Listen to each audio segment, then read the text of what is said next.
உள்ளங்களின் தலைமகன் கலைஞர் மகளிர் உரிமை திட்டம். இது உதவி தொகை அல்ல, உரிமை தொகை. சொல்வதை செய்வோம், செய்வதை சொல்வோம். To giving me an opportunity to talk on this successful launch of the Chandrayaan 3, sir.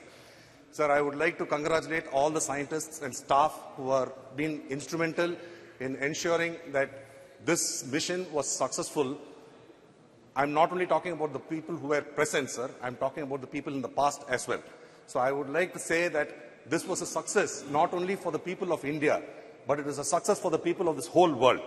If you look at the evolution of rocket science, it is something which was started during World War II, sir. So the Germans were the ones who were able to start off this project, though it was for a destructive purpose. They were initially intending to send missiles for inflicting wounds on other neighboring countries like Britain and France. But this technology has been successfully used in the launch of missiles. And during the Cold War between the US and Russia, where Russia was ahead in the missile technology and in space programs, they were not able to land a person, sir. Like our honorable MP earlier had spoken about, Valentina Tereshkova was the first woman who has been in space. And subsequently, there have been many missions where even Indian astronauts have been to space, and Kalpana Chawla, a woman from India, also has been there, sir. So at this kind of a juncture, to talk about the greatness of what the scientists in ISRO have achieved, I think we cannot undermine the efforts which have been taken.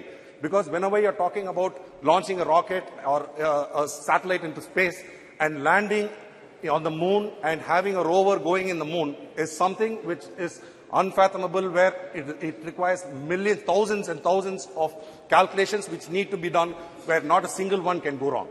In fact, Chandrayaan 2, I do not blame anyone. It is just that whenever you are doing science, there are bound to be some mistakes which can happen, and you have to learn from them and see how we can ensure that there is a successful mission again.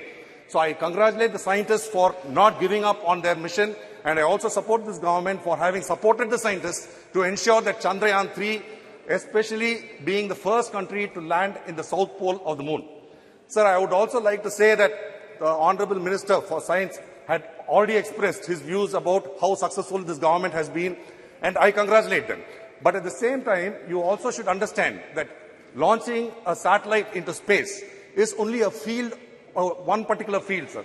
So if you are looking at development, we have to look at development holistically. You cannot look at it as a single aspect and say that we have launched a satellite and landed on the moon, and that is the first for any country in this world, so we are great. This is not how I would like to look at it. I would like to say, Japan, we proudly say that we were able to land when Japan's mission failed. But I would like to point out that Japan has a rail network which has one of the highest speeds, sir. It touches about 280 kilometers or 320 kilometers per hour. And they have not recorded a single incident of a casualty for the past several decades. So I would like this government to take lessons from those countries also. When you're talking about a holistic growth, we are talking about development in all kinds of aspects, sir. Development in every area. And also when we are talking about infrastructure development, you talk about road networks, sir. The Honorable Minister for Road Network is here, and they are doing a fantastic job, sir.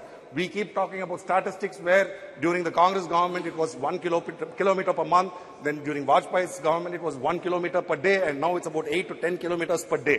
I congratulate the government on this. But if you look at the statistics for infrastructure development, the need of the hour is to ensure that inland waterways are developed. It is the need of the hour to ensure that freight trains, the network for that is developed. We are pathetically very bad in developing these networks, sir. We have a Bharat Mala program which is involving some 6 lakh crores over several years, sir. But we are not able to establish any of those things, which will not only help in boosting the economy of this country, but will also help in achieving our Honorable Prime Minister's vision of $5 trillion, sir. So every state should be given an opportunity to perform well, sir. And especially when you look at this country, half the population are women, sir. If you're looking at opportunities, we have to say that we have come a far, far way from the last 150 years, if you look, there was a period where sati was being practiced. And even today, there are some people who glorify this concept of sati. But now it has been abolished. It is against the law. But still, oppression of women is happening, sir. Not only women, also people from certain communities. They feel threatened in this country. So when you're talking about development, we have to ensure that each and every citizen of this country has an opportunity to say that I am afraid of nothing and the government is here to support me. And also the jobs which are terribly, terribly lacking, sir. For the last few years post-COVID, though we say the economy has boomed, it has boomed only for a select few and not for the whole population, sir. Thank you very much. Thank you.